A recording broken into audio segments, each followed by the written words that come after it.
सच के साथ। नमस्कार, सिटी वाराणसी लैब में आप सभी का स्वागत है। मैं हूं ममता चौरसिया। आइए नजर डालते हैं आज की हेडलाइंस पर। महापौर ने नगरवासियों को दी परियोजनाओं की सौगात, किया 93.5 करोड़ रुपए के 623 कार्यों का शिलान्यास। श्री विद्या धन प्रचारिणी नेपाली समिति द्वारा मदन स्मारक सम्मान समारोह का आयोजन। बीएचयू के छात्रों का शोध प्रवेश को लेकर धरना, विभागों के रिक्त सीटों की लिस्ट जारी करने की उठाई मांग, परीक्षा नियंत्रक का किया घेराव। और अन्नपूर्णा मंदिर के महंत ने बाबा विश्वनाथ व माता गौरा को भेंट किया वंगीय शैली का देव किरीट। और अब खबरें विस्तार से।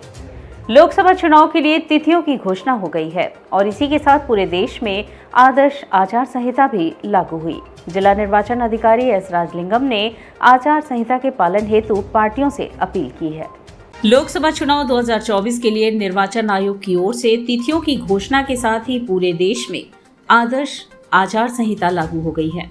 इसी के साथ वाराणसी में भी आदर्श आचार संहिता लागू कर दी गई है। वाराणसी के जिला निर्वाचन अधिकारी जिलाधिकारी एस राजलिंगम ने शनिवार को राइफल क्लब में प्रेस वार्ता कर इस बात की जानकारी देते हुए सभी पार्टियों से अपील की है कि आदर्श आचार संहिता का हर हाल में पालन किया जाए। उन्होंने बताया कि वाराणसी जिले में कुल 8 विधानसभा सीटें हैं। इनमें से एक विधानसभा क्षेत्र मछली शहर लोकसभा सीट में, 2 विधानसभा क्षेत्र चंदौली लोकसभा सीट में और बाकी की 5 विधानसभा क्षेत्र वाराणसी लोकसभा सीट के अंतर्गत आती है। मछली शहर लोकसभा सीट के अंतर्गत पिंडरा विधानसभा क्षेत्र आता है। ऐसे में यहाँ 25 मई को लोकसभा चुनाव होंगे। इसके अतिरिक्त वाराणसी की 5 और चंदौली की 2 विधानसभा क्षेत्रों में 1 जून को लोकसभा चुनाव की वोटिंग होगी। जिला निर्वाचन अधिकारी जिलाधिकारी एस राजलिंगम ने बताया कि आदर्श आचार संहिता लागू होने के साथ ही स्टैटिक सर्विलांस टीम और उड़न दस्ता को एक्टिवेट कर दिया गया है। इसके अलावा अन्य टीमों जिसमें मीडिया सर्टिफिकेशन और मॉनिटरिंग टीमें शामिल हैं, उनका भी गठन कर दिया गया है। उन्होंने बताया कि वाराणसी में इस बार 30 लाख से अधिक मतदाता अपने मताधिकार का प्रयोग करेंगे। इनमें 52,000 से अधिक वो मतदाता भी हैं जो पहली बार मतदान करेंगे। साथ ही थर्ड जेंडर में भी 150 से अधिक मतदाता हैं। जैसे ये एक विधानसभा हमारे मछली शहर की है, उसमें 25 मई को वोटिंग होगी और जो बाकी 7 विधानसभा है जिसमें 2 चंदौली की और 5 जो वाराणसी संसदीय क्षेत्र की है, इसमें 1 जून को मतदान होगी। क्या क्या व्यवस्थाएं होंगी सर? अगर वाराणसी की बात करें, कितने मतदान केंद्र होंगे, कहाँ कहाँ होंगे, क्योंकि दिव्यांगों को लेकर किस तरीके की व्यवस्थाएं होंगी? जैसा कि आज इलेक्शन डेट्स का नोटिफिकेशन हो गया है, सो उसके दृष्टिगत आज से ही आदर्श आचार संहिता लागू हो रही है। सो आदर्श आचार संहिता को लागू करने के लिए जनपद में जो स्टैटिक सर्वेलांस टीम और जो उड़न दस्ता टीम तत्काल प्रभाव से सक्रिय करा दिया गया और जो आदर्श आचार संहिता लागू करने के लिए जो पोस्टर्स बैनर्स जो विभिन्न पॉलिटिकल पार्टीज़ के जो लगी हैं वो सब हटा दिया गया। इसके अलावा जो अन्य टीमें हैं, जो मीडिया सर्टिफिकेशन और मॉनिटरिंग समिति है और भी जो टीमें हैं, वो सब हमने गठन कर लिया गया। इसके साथ साथ इस बार अगर मतदाताओं की अगर संख्या देखा जाए, 30 लाख प्लस वोटर्स हैं इस बार वोट डालने जा रहे हैं। इसमें लगभग 52,000 के ऊपर हमारे जो प्रथम बार मतदान डालने के लिए 18 से 19 साल के जो नए युवा मतदाता हैं वो भी इसमें सम्मिलित है। बीएचयू के छात्रों का शोध प्रवेश को लेकर धरना प्रदर्शन हुआ व विभागों के रिक्त सीटों की लिस्ट जारी करने की मांग उठाई गई। बीएचयू में शोध में प्रवेश को लेकर छात्रों ने परीक्षा नियंत्रक कार्यालय पहुंचकर 5 सूत्रीय मांगों के साथ धरना प्रदर्शन शुरू कर दिया। छात्रों ने कहा कि पिछले साल के दाखिले की प्रक्रिया को पूरा कराने की मांग की। छात्रों ने बताया कि विश्वविद्यालय में नए सत्र में दाखिले के लिए आवेदन मांगे जाने लगे हैं, लेकिन अब तक पिछले साल के प्रवेश नहीं हो पाए हैं। धरने पर बैठे छात्रों ने कहा कि विभागों में खाली पड़ी सीटों को शोध प्रवेश की बुलेटिन में जोड़ने, रेट एग्जम्प्टेड कैटेगरी के प्रपोजल एग्जाम का रिजल्ट घोषित करने एवं शीघ्र नामांकन प्रक्रिया पूरी करने की मांग करते हुए नारेबाजी की। छात्रों ने कहा कि जब तक हमारी मांगे पूरी नहीं होंगी तब तक विरोध जारी रहेगा। ज्ञापन देने पहुंचे छात्र अभिषेक उपाध्याय ने कहा कि पिछले साल के दाखिले की प्रक्रिया को पूरा किया जाए। उन्होंने आरोप लगाते हुए कहा कि विश्वविद्यालय में पीएचडी प्रवेश में दाखिला पूरा नहीं है। छात्रों ने कहा कि सभी विभागों के रिक्त सीटों की सूची जारी की जाए और उन खाली सीटों पर दाखिला दिया जाए। छात्रों ने पूर्व में भी पीएचडी प्रवेश को लेकर 20 दिनों तक विरोध दर्ज कराया था। कई बार ऐसा हुआ है कि कह रहे हैं कि एक साल में एक बार पीएचडी का एडमिशन है। ये इतना हास्यास्पद विषय है। यूजीसी 2 बार यूजीसी नेट लेती है, हर यूनिवर्सिटी 2 बार करा रही है। डी तो 3-4 बार अपॉइंटमेंट करा दी असिस्टेंट प्रोफेसरों की, लेकिन ये कह रहे हैं हम एक बार पीएचडी कराएंगे।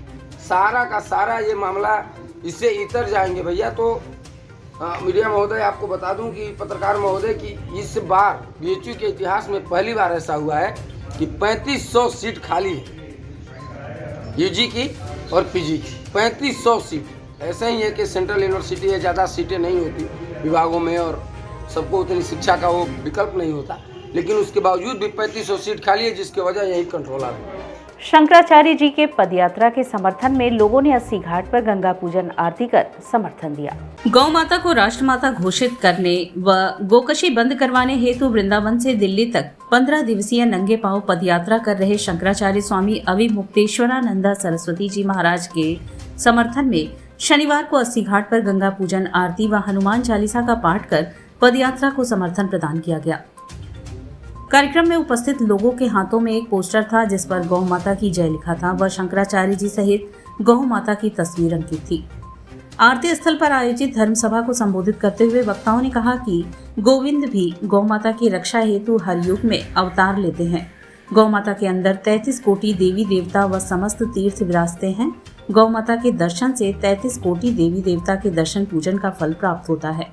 ऐसी देसी राम गौ माता के रक्षार्थ हेतु ज्योतिष पीठाधीश्वर स्वामी श्री अविमुक्तेश्वरानंद सरस्वती जी महाराज सुख नींद चैन त्याग कर नंगे पांव कंकड़ पत्थर व कांटों पर चल रहे हैं और 100 करोड़ सनातन धर्मियों के सर्वोच्च प्रतिनिधि के रूप में सरकार से गौ माता को राष्ट्रमाता घोषित कर गोकशी बंद कराने की मांग सरकार से कर रहे हैं। गंगा पूजन आरती व धर्म सभा में प्रमुख रूप से संजय पांडे, बलराम मिश्रा, सदानंद तिवारी, अजीत मिश्रा, श्रवण मिश्रा, नारायण उपाध्याय, यश चतुर्वेदी सहित बड़ी संख्या में लोग सम्मिलित थे। हनुमान चालीसा इसी 80 घाट पर आप जहाँ पे बैठे हुए हैं, अभी तुरंत समाप्त हुआ हनुमान चालीसा, गंगा आरती, गंगा पूजन करके हम लोग मंगल कामना कर रहे हैं। कार्यक्रम का मेन उद्देश्य क्या था? इस कार्यक्रम का मेन उद्देश्य यह है कि शंकराचार्य जी महाराज का जो अभियान है वो सफल हो और गौ माता राष्ट्रमाता घोषित हो, इस देश में गोकशी बंद हो और सनातन धर्मियों के इच्छा का सरकार आदर करे और गौ माता राष्ट्रमाता घोषित हो। महापौर ने 93.5 करोड़ रुपए के 623 कार्यों का शिलान्यास कर नगरवासियों को परियोजनाओं की सौगात दी। महापौर अशोक कुमार तिवारी ने शनिवार को नगरवासियों को बड़ी सौगात दी है।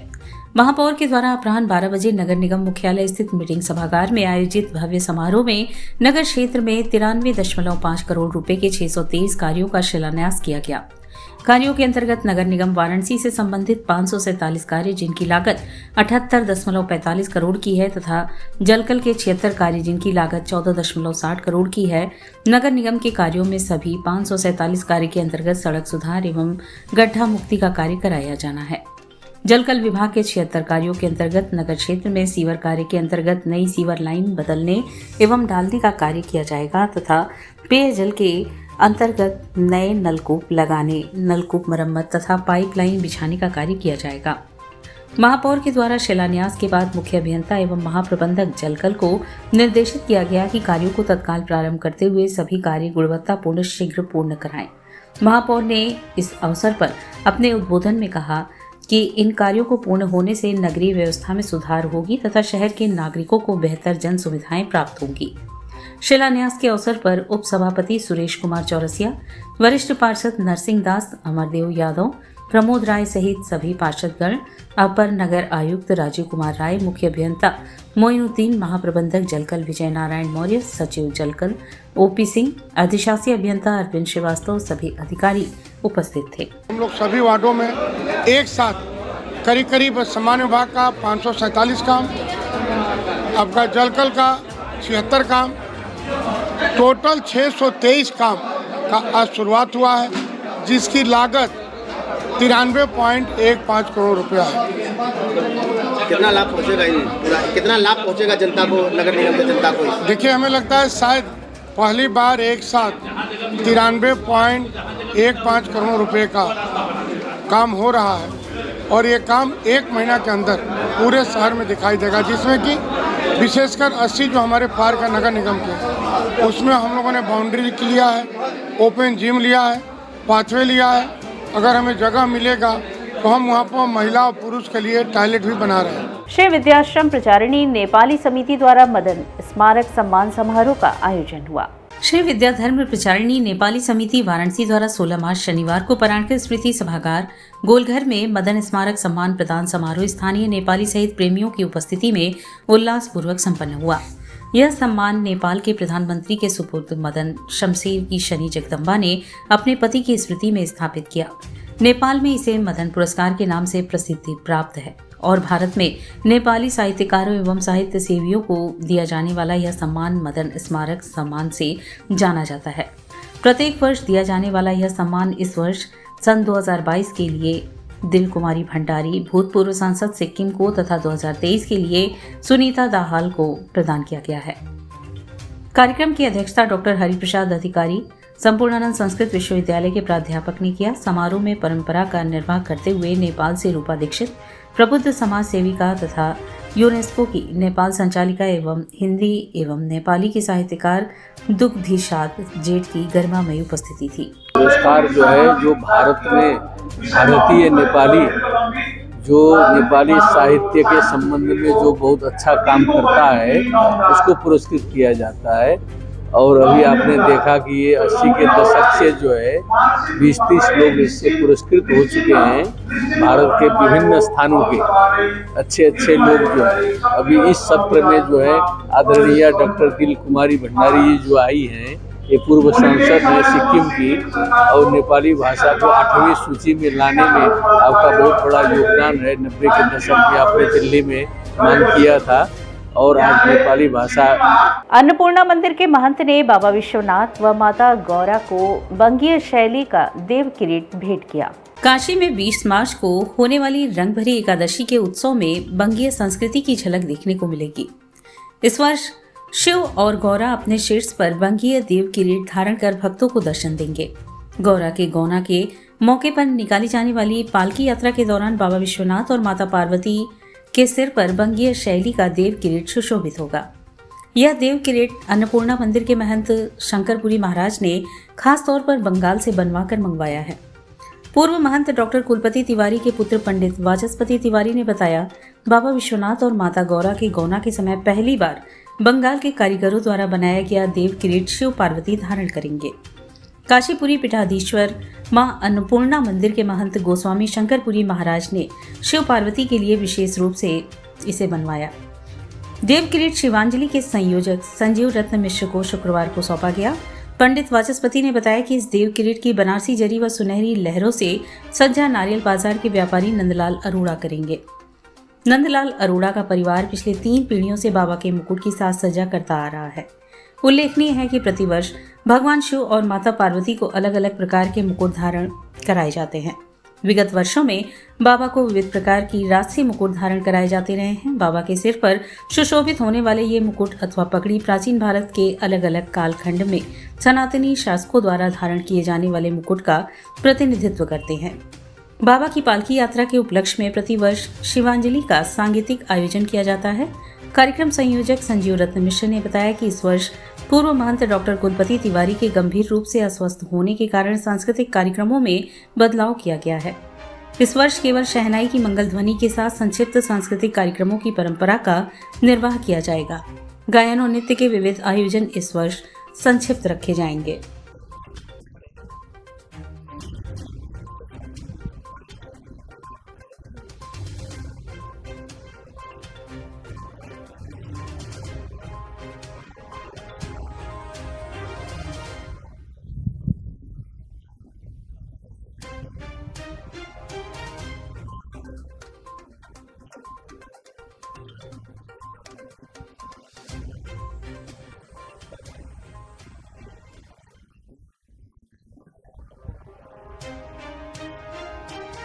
और यहाँ वक्त उछला है एक छोटे से ब्रेक का। मिलते हैं ब्रेक के बाद।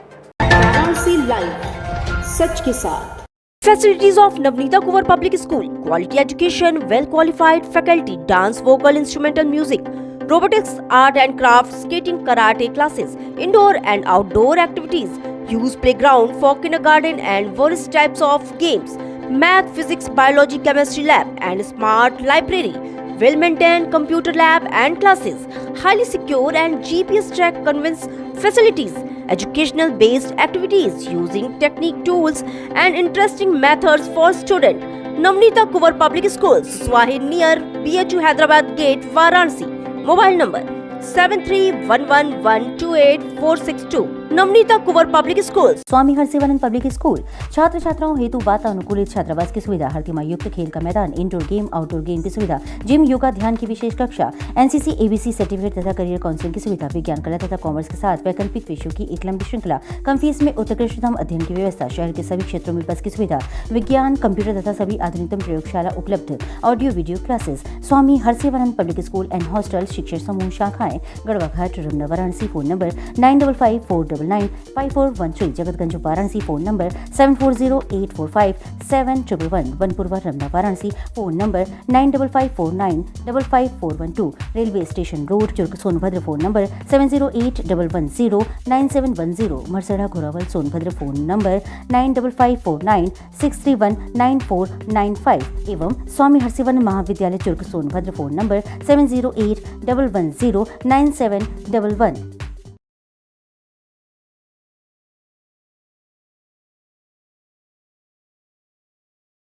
इंटरनेशनल हिंदू स्कूल है। साइंस, मैथ एवं कंप्यूटर लैब, सुसज्जित लाइब्रेरी, वाहन की उत्तम व्यवस्था, विभिन्न खेलों की शिक्षा, बच्चों के शारीरिक एवं मानसिक विकास हेतु योगा का प्रशिक्षण सुविधा। इतना ही नहीं, आपके छोटे बच्चों के लिए एक ऐसी जगह जहां हम देते हैं शिक्षा के साथ साथ मौज मस्ती भरा वातावरण। International Hindu school, Nagwa, Lanka, Varanasi.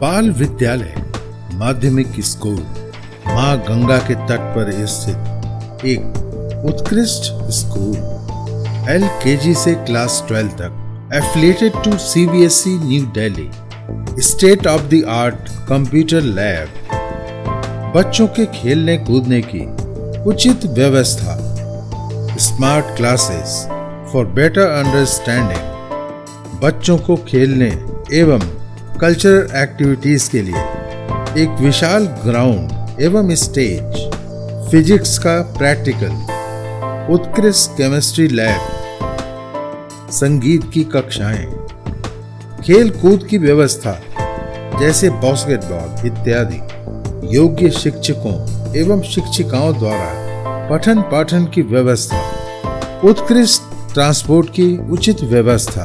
आज ही प्रवेश हेतु संपर्क करें। बाल विद्यालय माध्यमिक स्कूल, प्रहलाद घाट, वाराणसी। मोबाइल 8009181568 एवं डुमरी पड़ाव, वाराणसी। मोबाइल 8009181549। बच्चे स्कूल जाने की ख्वाहिश जाहिर कर पाएंगे तभी तो वो शिक्षा में माहिर हो पाएंगे।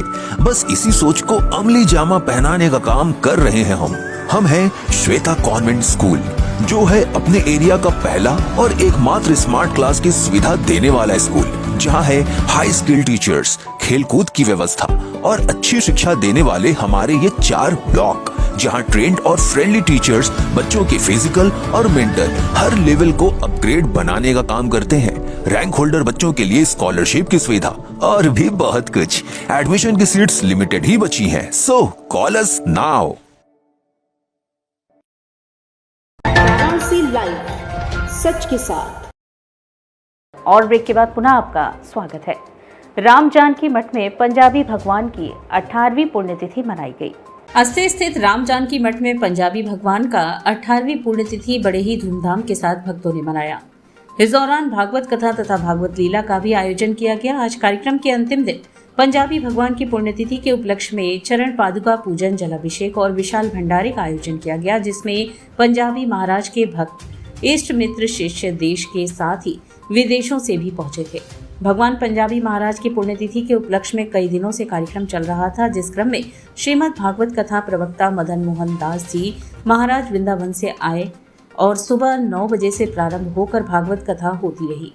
यह कथा मारवाड़ी युवक संघ में चल रही थी। राम जानकी मठ रामलोचन दास ने कहा कि कथा का प्रारंभ 9 मार्च से 15 मार्च तक चला और शाम को वृंदावन से श्री राम वर्मा जी के नेतृत्व में कुंज बिहारी शरण जी की लीला का दर्शन होता था। आज महाराज जी के पुण्यतिथि के उपलक्ष्य में विशाल भंडारे और जलाभिषेक का आयोजन किया गया। आज के दिन हम महाराज श्री का चरण पादुका पूजन अभिषेक सभी गुरु भाई बहन मिलकर करते हैं। जितने भी काशी के संत महंत ब्राह्मण बटुक सभी लोग आकर महाराज जी का पूजन करके प्रसाद ग्रहण करते हैं। संपूर्णानंद संस्कृत विश्वविद्यालय में प्रहलाद के चरित्र पर प्रवचन एवं होली उत्सव का आयोजन हुआ। संपूर्णानंद संस्कृत विश्वविद्यालय के दीनदयाल उपाध्याय कौशल केंद्र में केंद्र के छात्रों द्वारा श्रीमद् भागवत महापुराण के अंतर्गत प्रहलाद चरित्र पर प्रवचन एवं होली उत्सव का आयोजन किया गया, जिसमें सर्वप्रथम कौशल केंद्र के निदेशक प्रोफेसर विदु त्रिवेदी द्वारा गौरी गणेश पूजन, नवग्रह मंडल, कलश पूजन, राधा कृष्ण पूजन, व्यास पूजन, श्रीमद् भागवत पुराण का पूजा किया गया। कथा श्रवण कराते हुए कथा व्यास सौरभ पांडे ने कहा कि महाराज परीक्षित ने शुक्रदेव जी महाराज से बड़ा ही सुंदर प्रश्न किया था कि हे महाराज, भगवान यदि समदर्शी हैं तो देवताओं का पक्ष क्यों लेते हैं और क्यों केवल राक्षसों को ही मारते हैं। तो शुकदेव जी महाराज ने उन्हें शिशुपाल वध की कथा सुनाई कि जब युधिष्ठिर के राजसूय यज्ञ में शिशुपाल भगवान कृष्ण को गालियां देने लगे तो भगवान कृष्ण ने अपने सुदर्शन चक्र से शिशुपाल का वध किया और शिशुपाल के शरीर से तेज पुंज निकलकर भगवान के शरीर में विलीन हो गया। इस प्रकार शुकदेव जी कहते हैं कि जो जिस भाव से भगवान को भजता है उसे भगवान भी उसी भाव से भजते हैं। वास्तव में भगवान समदर्शी ही हैं। शुक्रदेव जी ने प्रहलाद चरित्र परीक्षित को श्रवण कराया कि हिरण्यकशिपु का पुत्र प्रहलाद बचपन से ही श्री हरि के परम भक्त थे और वहीं उनके पिता भगवान के बैरी थे। प्रहलाद जी को अनेक यातनाएं दी गईं कि वे प्रभु का नाम लेना छोड़ दें, लेकिन उन्होंने श्री हरि की भक्ति नहीं छोड़ी। श्रीमद् भागवत पुराण में प्रहलाद जी अपने पिताजी को समझाते हुए कहते हैं कि यह संसार एक अंधकूप है जिसमें आकर जब प्राणी फंस जाता है तो इससे निकलने का यत्न करने पर भी जब तक भगवान की कृपा ना हो तब तक निकल नहीं पाता। इस पर वह क्रोधित हो गए और अनेकों यातनाएं देते हुए अपनी बहन होलिका को आदेश दिया कि वह प्रहलाद को लेकर अग्नि में प्रवेश करे। होलिका को वरदान था कि वह अग्नि में नहीं जलेगी, लेकिन प्रभु की कृपा से प्रहलाद जी बच गए और होलिका जलकर राख हो गई। तो जब वह राख ठंडी हुई तो प्रहलाद के मित्र उसी राख को एक दूसरे पर डालने लगे और तभी से होली का त्योहार आरंभ हुआ। कथा के पश्चात हवन आरती और फिर होली उत्सव के अंतर्गत होली गीत प्रस्तुति भी छात्रों द्वारा की गई। कार्यक्रम में विश्वविद्यालय के कुलपति जी ने भी व्यास पूजन व छात्रों को आशीर्वचन प्रदान किया। कार्यक्रम में professor Rampujan Pandey, professor Jitendra Kumar, professor Hirak Kant Chakraborty, professor Sudhakar Mishra, कुलसचिव doctor Rakesh Kumar, professor Vijay Kumar Pandey, doctor Sandeep Sharma, Akhilesh Kumar Mishra, Kanchan Pathak, doctor Vinay Pandey, doctor Prashant, doctor Ravishankar Pandey, doctor Shail Pandey, doctor Shruti Upadhyay, professor Shailesh Mishra, professor Amit Shukla सहित विश्वविद्यालय के छात्र छात्राओं एवं कर्मचारियों की उपस्थिति रही। श्रीमद् भागवत में प्रहलाद चरित्र का वर्णन किया गया था, जिसमें होली उत्सव भी मनाया गया और ये हमारे यहाँ बच्चों को प्रवचन करने के लिए प्रोत्साहित किया गया था। होली उत्सव भी इसी के साथ प्रहलाद चरित्र के बाद होली उत्सव का कार्यक्रम रखा गया था, जिसमें फूलों की होली रखी गई थी। क्या और बच्चों को क्या शिक्षा दिया गया? बच्चे प्रवचन करने के लिए बाहर जाते हैं तो उनको प्रोत्साहन दिया गया कि वे अपने मंच पे जब बैठें तो कैसे प्रवचन करें और कैसे लोगों को आकर्षित अपनी तरफ करें, जिससे पब्लिक जो है उनके कार्यक्रम में भाग ले। गंगा तट की सफाई के साथ स्वच्छता पखवाड़े की शुरुआत हुई व नमामि गंगे ने जन जन से स्वच्छ गंगा के लिए जुड़ने की अपील की। जल शक्ति मंत्रालय राष्ट्रीय स्वच्छ गंगा मिशन के तत्वाधान में 16 मार्च से 31 मार्च तक आयोजित स्वच्छता पखवाड़ा के तहत शनिवार को नमामि गंगे ने 80 घाट पर गंगा तट की सफाई करके स्वच्छता पखवाड़े का प्रारंभ किया। सुबह बनारस के मंच तले उपस्थित सभी गणमान्य अतिथियों को जल शक्ति मंत्रालय द्वारा प्रकाशित नमामि गंगे परियोजना का संपूर्ण विवरण दर्शाती पत्रिका का वितरण किया गया। स्वयं सेवकों ने नमामि गंगे काशी क्षेत्र के संयोजक राजेश शुक्ला के संयोजन में श्रमदान कर गंगा जल से कपड़े, पॉलिथीन, ईश्वर की तस्वीरें और धार्मिक वस्तुओं को निकाला। इस दौरान स्वयं सेवकों ने गंगा तट से बड़ी मात्रा में कूड़ा एकत्र कर निस्तारण के लिए भेजा। उपस्थित जन समुदाय को गंगा स्वच्छता की शपथ दिलाई गई। नमामि गंगे काशी क्षेत्र के संयोजक राजेश शुक्ला ने कहा कि गंगा स्वच्छता पखवाड़ा के तहत जन जागरूकता और जन सहभागिता के माध्यम से लोगों को गंगा सफाई के प्रति जोड़ना है।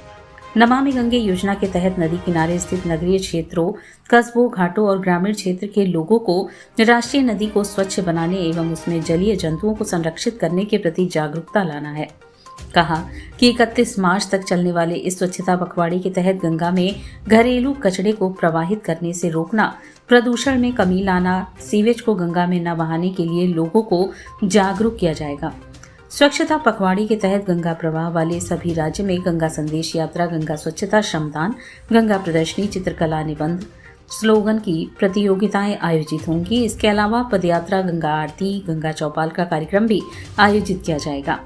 स्वच्छता पखवाड़े में प्रमुख रूप से नमामि गंगे काशी क्षेत्र के संयोजक राजेश शुक्ला, विकास तिवारी, अभिषेक मिश्र, मुकेश यादव, शशांक पांडे उपस्थित रहे। हम अपने सारे धार्मिक कार्य गंगा के तट पर करते आए हैं, तो हम निवेदन करते हैं कि गंगा के किनारे कोई गंदगी ना हो, यह हम सबका भी उत्तरदायित्व है। इस दायित्व का मिलकर हम निर्वहन करें। हम गंगा किनारे कोई गंदगी ना होने दें। आज कई किलो सामग्रियां हमने निकाली है और यह रोज निकलती हैं। हम आपसे निवेदन करते हैं कि गंगा को कूड़ेदान न समझें। दशाश्वमेध थाना के खालिसपुर में खंडहर नुमा मकान में फेंके गए कूड़े के ढेर में आग लग गई। दशाश्वमेध थाना के खालिसपुरा में शुक्रवार को खंडहर नुमा मकान में फेंके गए कूड़े के ढेर में आग लग गई। घनी आबादी वाले इलाके में अगलगी से अफरा तफरी मच गई। लोगों ने तत्काल इसकी सूचना पुलिस और फायर ब्रिगेड को दी। फायर ब्रिगेड की टीम ने आग पर काबू पाया। क्षेत्रीय निवासी बेचन जायसवाल ने बताया कि दासू सोनकर का मकान कई वर्षों से खंडहर नुमा पड़ा हुआ है। दासू सोनकर कोलकाता के काली घाट में रहते हैं। वहीं उनके चचेरे भाई दिलीप सोनकर जंगमबाड़ी में रहते हैं। ऐसे में लोग अपने घरों का कूड़ा फेंकते हैं। आशंका जताई जा रही है कि शुक्रवार को किसी ने सिगरेट पीकर फेंक दिया होगा। इससे कूड़े के ढेर में आग लग गई और धुआं निकलने लगा। अगलगी की घटना के बाद आसपास रहने वाले लोग घबरा गए। लोग अपने घरों से पाइप से पानी डालकर आग बुझाने की कोशिश में जुट गए। वहीं पुलिस को सूचना दी गई। सूचना के बाद दशाश्वमेध पुलिस मौके पर पहुंची। वहीं फायर ब्रिगेड भी पहुंच गया। फायर कर्मियों ने आग बुझाई। इसके बाद लोगों ने राहत की सांस ली। एक जगह पड़ा हुआ है खाली, जो है कि वहाँ कूड़ा बहुत ज़्यादा जो है कि अगल बगल से फेंका जाता है। और इसके मकान मालिक जो है कि बाहर रहते हैं कलकत्ता में। तो कूड़ा में कोई बच्चे या कोई शरारती तत्व तो फेंक दिया होगा, आग लग गया उसमें। तो फिर उसके बाद प्रशासन यहाँ पे आया, हम लोग बुलाया गया, प्रशासन बुझाया, चौकी इंचार्ज वगैरह सारा लोग, और उसमें सब कुछ सपोर्ट करके उनको भी सूचित कर दिया गया हम लोग उनके मकान मालिक को। वो अभी आए नहीं, वो तो बाहर हैं, बोले कि हम नहीं आ पाएंगे। तो यहाँ क्षेत्रीय लोग मिल के सारा जो है कि काम किए, उसको बुझाया गया। संपूर्णानंद संस्कृत विश्वविद्यालय में चल रहे 4 दिवसीय युवा खेल कूद महोत्सव प्रतियोगिता का समापन हुआ। शारीरिक शिक्षा एवं क्रीड़ा विभाग के प्रभारी एवं सचिव डॉक्टर सत्येंद्र कुमार यादव के संयोजकत्व में आयोजित अंतर संकाय युवा महोत्सव खेल कूद प्रतियोगिता में प्रथम दिन प्रातःकाल में विश्वविद्यालय के कुलपति प्रोफेसर बिहारी लाल शर्मा ने उद्घाटन किया तथा दौड़, गोला फेंक व बैडमिंटन प्रतियोगिता संपन्न हुई। द्वितीय दिवस में वॉलीबॉल, शतरंज व कबड्डी प्रतियोगिता संपन्न हुई। संयोजक डॉक्टर सत्येंद्र कुमार यादव ने बताया कि तृतीय व चतुर्थ दिवस में 2 दिवसीय क्रिकेट प्रतियोगिता का आयोजन किया गया, जिसमें कुल 5 टीमें प्रतिभाग की। फाइनल मैच वेद वेदांग संकाय और मिश्रित संकाय प्रथम के मध्य हुआ, जिसमें मिश्रित संकाय प्रथम विजेता व वेद वेदांग संकाय की टीम उप विजेता रही। प्रभारी एवं सचिव डॉक्टर सत्येंद्र कुमार यादव ने बताया कि वर्तमान कुलपति प्रोफेसर बिहारी लाल शर्मा ने कई वर्षों से बंद पड़े खेल प्रतियोगिता को प्रारंभ कराया। महत्वपूर्ण बात यह है कि संपूर्ण खेल का माध्यम संस्कृत भाषा रही। संस्कृत कमेंटेट के रूप में आचार्य विकास दीक्षित व आचार्य यज्ञ नारायण रहे तथा अंपायरिंग डॉक्टर देवात्मा दुबे व डॉक्टर जसवीर आर्य ने किया। धनुर्विद्या प्रशिक्षक आदित्य कुमार ने समस्त खेलों में सहयोग प्रदान किया तथा निर्णायक समिति के अध्यक्ष प्रोफेसर जितेंद्र कुमार शाही व डॉक्टर विजेंद्र कुमार आर्य रहे। 4 दिवसीय समस्त प्रतियोगिताओं के दौरान छात्र कल्याण संकाय अध्यक्ष प्रोफेसर हरिशंकर पांडे, पूर्व वेद वेदांग संकाय अध्यक्ष प्रोफेसर महेंद्र पांडे, पूर्व श्रमण विद्या संकाय अध्यक्ष प्रोफेसर रमेश प्रसाद, साहित्य संस्कृति संकाय अध्यक्ष professor Vijay Kumar Pandey, doctor professor Dinesh Garg, professor Vidu Trivedi, professor Vishakha Shukla, doctor Vijay Kumar Sharma, doctor Nitin Arya सहित समस्त आचार्य, अधिकारी, कर्मचारी एवं भारी संख्या में छात्र छात्राएं उपस्थित रहे। कुल 5 टीमें आई थी। फाइनल में 2 टीमें पहुंची हैं। अब इसमें विजेता और उपविजेता होंगी। कितने ओवर का मैच हो रहा है? ये पहले तो 10 ओवर का हुआ, लेकिन आज 6 ओवर का हो रहा है। फाइनल मैच अभी किसके बीच में? फाइनल ओवर ये मैच हो रहा है वेद वेदांग संघ का और मिश्र संघ का है। और इसी के साथ सिटी वाराणसी लाइव का यह प्रसारण यही समाप्त होता है। ममता चौरसिया को दे इजाजत। नमस्कार।